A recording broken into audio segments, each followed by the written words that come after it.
जय हिंद दोस्तों, नमस्कार। आप लोगों का हार्दिक स्वागत एवं अभिनंदन बंदन है आपके अपने YouTube channel double A academy में। तो हम लोग पढ़ रहे थे कक्षा 12वीं की हिंदी, और कक्षा 12वीं की हिंदी में हमने आपको कहाँ तक एक पढ़ा दिया था, पवन दूतिका। तो पवन दूतिका में हमने आपको श्लोक 1, 2, 3 ऐसे करते करते हमने आपको 14 ठो पढ़ा दिया था। कितना पढ़ाया था? 14 ठो। और मैं फिर से इसका वाचन करते हुए मैं आगे चलता हूं, फिर इसके बाद हम लोग आगे बढ़ेंगे। 11 से वाचन करूंगा और धीरे धीरे हम लोग आगे चलते चले जाएंगे। तो वाचन हम लोग शुरू करते हैं, और वाचन हमने पीछे भी करके बताया था मेरे दोस्त, और आशा करता हूं कि आप लोग वाचन करते भी होंगे और कर रहे होंगे। तू देखेगी जलद तन को जावही तदगता होंगे लोने नयन उनके ज्योति हो उत्कीर्णकारी मुद्रा होगी वर वदन की मूर्ति सी सौम्यता की मूर्ति से सौम्यता की सीधे साधे वचन उनके सीखत होंगे सुधा से सीखत हूँ गे सुधा से सीधे साधे वचन उनके सीखत होंगे सुधा से नीले फूले कमल दल सी गात की श्यामता है पीला प्यारा वसन कटी में पहनते हैं फबीला पहनते हैं फबीला छोटी काली अलक मुख की कांति को है बढ़ाती छोटी काली अलक मुख की कांति को है बढ़ाती सदवस्त्रों में नवल तन की फूटती सी प्रभा है फूटती सी प्रभा है।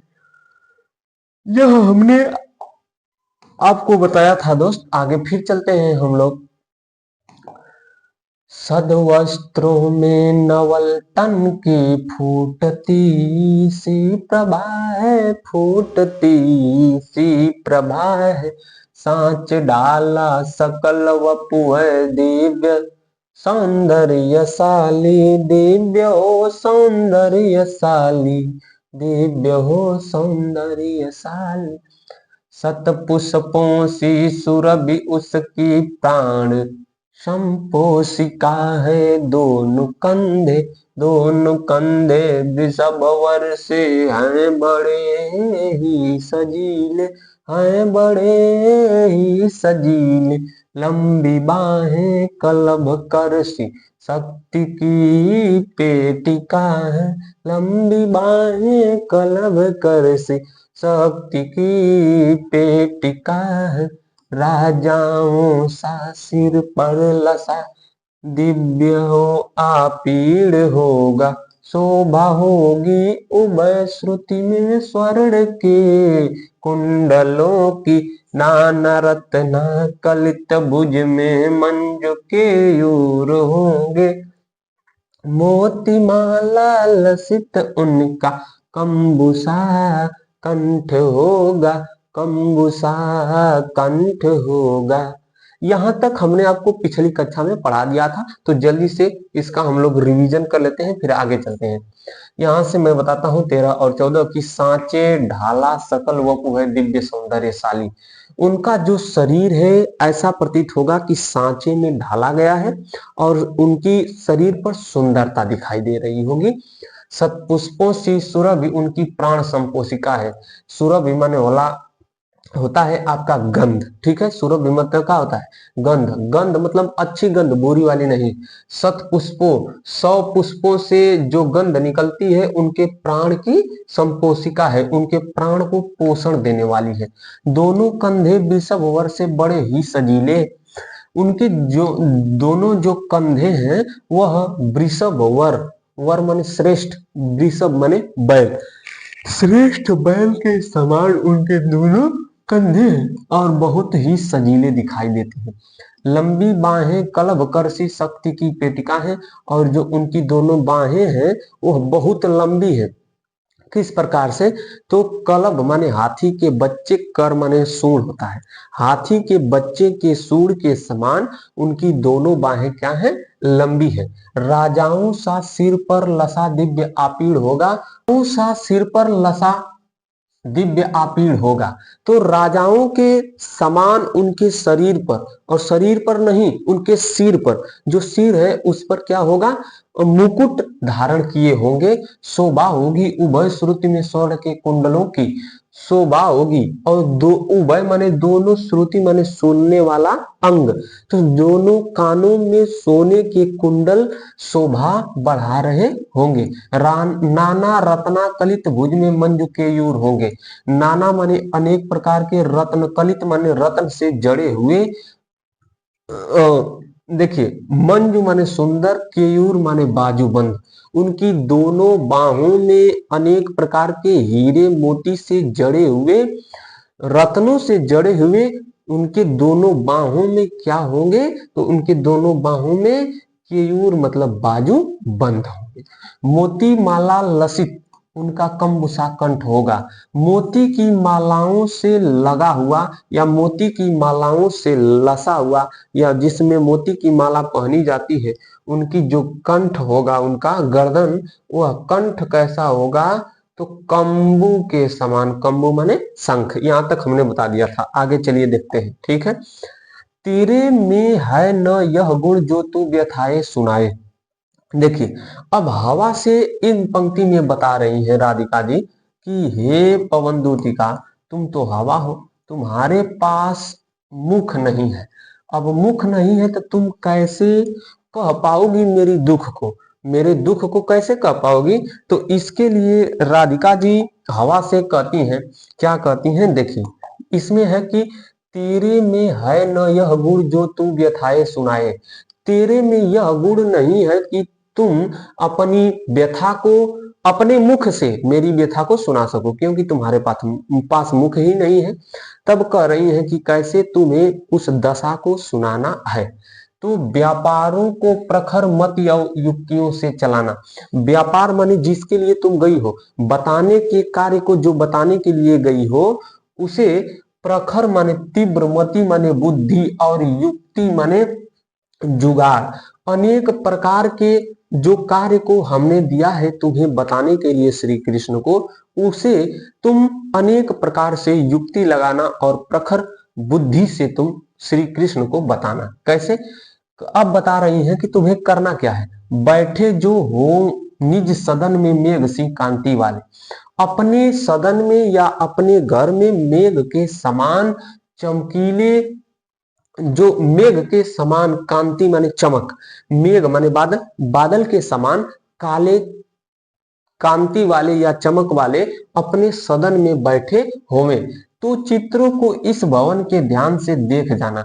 जिस घर में या जिस स्थान पर श्री कृष्ण बैठे हों, उसी घर के चित्रों को तुम एक बार अच्छी प्रकार से देखकर चली जाना। फिर अगला कह रही है क्या कि जो चित्रों में विरह विधुरा का मिले चित्र कोई, और उन सभी चित्रों में विरह से व्याकुल किसी स्त्री का चित्र मिले तुम्हें, तो जाके निकट उसको भाव यूं हिलाना, और उनके पास जाकर, श्री कृष्ण के पास तो जाना, लेकिन उस चित्र के पास जाना और उसे क्या करना? तुम हिला देना। प्यारे हो के चकित जिससे चित्र को और देखे। और यह जब हिलाओगी तुम उस चित्र को अपने गुणों के द्वारा, हवा के द्वारा तुम जब हिलाओगी, तो आश्चर्यचकित होकर श्री कृष्ण उधर क्या करेंगे? चित्र की ओर देखेंगे। आशा है यो सुरति उनको हो सकेगी हमारी। और पूरी आशा के साथ मैं कह रही हूं कि श्री कृष्ण को हमारी याद आ जाएगी। ठीक है, आगे चलिए देखते हैं। अब यहाँ पर क्या है? जो कोई भी इस सदन में चित्र उद्यान का हो, और जिस घर में बैठे हो श्री कृष्ण, उस घर में यदि कोई बगीचे का भी चित्र मिले, और हो प्राणी विपुल उसमें घूमते बावले से, और उस बगीचे में प्राणी और जीव जंतु बावले व्याकुल होकर, पागल होकर घूम रहे हो, तो जाके सन्निकट उसको हिला उसे भी, और उसके निकट जाकर उस चित्र को भी हिला देना। ठीक है, देवात्मा को सुरति ब्रज के व्याकुलों की कराना और उस देवात्मा श्री कृष्ण को ब्रज के व्याकुलों की याद करा देना। ठीक है, यहां तक। अब आगे चलते हैं हम लोग। ये आपको मिला क्या? 18। कोई प्यारा कुसुम कुमलाह गेह में जो पड़ा हो, तो प्यारे के चरण पर ला डाल देना उसी को। कह रही है कि उस घर में कोई कुमलाया हुआ क्या मिले तुम्हें, तो कुमलाया हुआ फूल मिले तो उस फूल को उठाकर श्री कृष्ण के पैर पर लाकर रख देना। ठीक है, यो देना ऐ पवन बतला फूल सी, एक बाला मलाना हो कमल पग को चूमना चाहती है। हे पवन दूतिका, इस फूल से तुम यह बता पाओगी कि व्याकुल होकर तुम्हारे कमल रूपी चरण को एक बाला भी चूमना चाहती है व्याकुल होकर। जो प्यारे मंजू उपवन या वाटिका में खड़े हों, छिद्रों में जा त्वरित करना वेणुसा कीचकों को। जिस बगीचे में श्री कृष्ण खड़े हों या किसी भी सुंदर बगीचे में, उपवन में, वाटिका में श्री कृष्ण खड़े हों, तो वहां पर जाना और उस बांस में, कहां पर, तो वेणु, क्वणित, कीचक। ठीक है, 3 शब्द। इन तीनों शब्दों का अर्थ क्या मिला कि छिद्रों में जा क्वणित करना वेणु सा कीचकों को। कीचक माने बांस, क्वणित करना माने बजाना, वेणु सा बांसुरी के समान।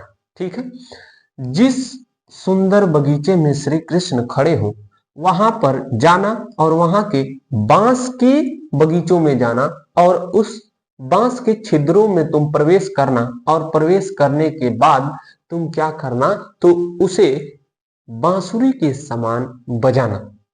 यो होवेगी सूरत उनको सर्व गोपांगना की, और इस प्रकार से उन्हें सभी गोपियों की याद आ जाएगी, जो है वंशी श्रवण रुचि से दीर्घ उत्कंठ होती और जो बांसुरी को सुनने के लिए बहुत जल्दी उत्कंठा रखती हैं या उत्सुकता रखती हैं। आगे चलिए देखते हैं क्या है सर। ला के फूले कमल दल को श्याम के सामने ही, थोड़ा थोड़ा विपुल जल में व्यग्र हो डुबाना। और जो फूल तुम लाओगी तो श्याम के सामने, किसके सामने? श्याम के सामने। फूले कमल दल को, जो पुष्प, कैसा पुष्प? कमल का, कमल का पुष्प जो खिला हो उसको लाकर किसके सामने? श्याम के सामने व्याकुल होकर क्या करना? जल में तुम डुबाना। यूं देना ऐ भगनी जतला, एक अम्भोज नेत्रा आंखों को वो विरह विधुरावारी में बोड़ती है। और उन्हें यह बतला देना कि जिस प्रकार से इस पुष्प को मैं डुबा रही हूं, इसी तरह से एक अम्भोज नेत्रा, एक जो आपकी सखी है या एक जो तुम्हारी प्रेमिका है, आपकी प्रेमिका है, वह भी इसी फूल की भांति पागल होकर अपनी आंखों को हमेशा जल से भरी रहती है। ठीक है, धीरे लाना वहन करके नीप का पुष्प कोई, और प्यारे के चपल दृग के सामने डाल देना। ऐ देना, ऐसे देना प्रकट दिखला नित्य आशंकिता हो, कैसी होती विरह वश में नित्य रोमांचिता हूं। धीरे धीरे, नीप माने कदम्ब, धीरे धीरे कदम्ब का कोई पुष्प उड़ा कर लाना, वहन करके मतलब ढो करके लाना। और प्यारे के चपल, और श्री कृष्ण के चपल चंचल दृग माने आंख के सामने डाल देना। ऐसे देना प्रकट दिखला नित्य आशंकिता हो, और इस प्रकार से दिखाना कि इसी प्रकार से शंका, इस प्रकार से दिखाना कि श्री कृष्ण को शंका हो जाए, और बताना कि नित्य माने हमेशा एक रोमांचिता तुम्हारे बस में, अधिकार में होकर और तुम्हारे प्रेम में बिछुड़कर वह हमेशा पागल रहती है। आगे चलिए देखते हैं। चलिए बस समाप्ति होने वाला है। यहां पर देखिए, बैठे नीचे जिस बिटप के श्याम होवे उसी का। कह रही हैं पवन दूतिका से राधा जी की, श्याम श्री कृष्ण जिस बिटप के नीचे बैठे हों उसी का कोई पत्ता निकट उनके नेत्र के ले हिलाना। उसी वृक्ष का कोई एक पत्ता लेना और उनके निकट लाकर क्या करना, पत्ते को हिलाना। यो प्यारे को विदित करना, चातुरी से दिखाना, और प्यारे को यह ज्ञात कराना और चतुरता के साथ दिखा देना। मेरी चिंता विजित चित्त का क्लांत हो कांप जाना। और इसी प्रकार से, जिस प्रकार से यह पत्ता कांप रहा है, उसी प्रकार से आपकी प्रेम का जो राधा रानी है वह भी, और उनका चित्त माने मन भी कांप जा रहा है आपके विरह में। सूखी जाती मलिन लतिका जो धरा में पड़ी हो, तो पांव के निकट उसको श्याम के ला गिराना। कह रही हैं कि लतिका माने गगरी नहीं, लतिका माने लता, ठीक है। जो कोई सूखी हुई लता अगर धारा मतलब पृथ्वी पर पड़ी हो कहीं पर, तो उसको श्याम के पांव के निकट, यानी श्याम के, यानी श्री कृष्ण के पांव माने पैर के पास लाकर गिरा देना।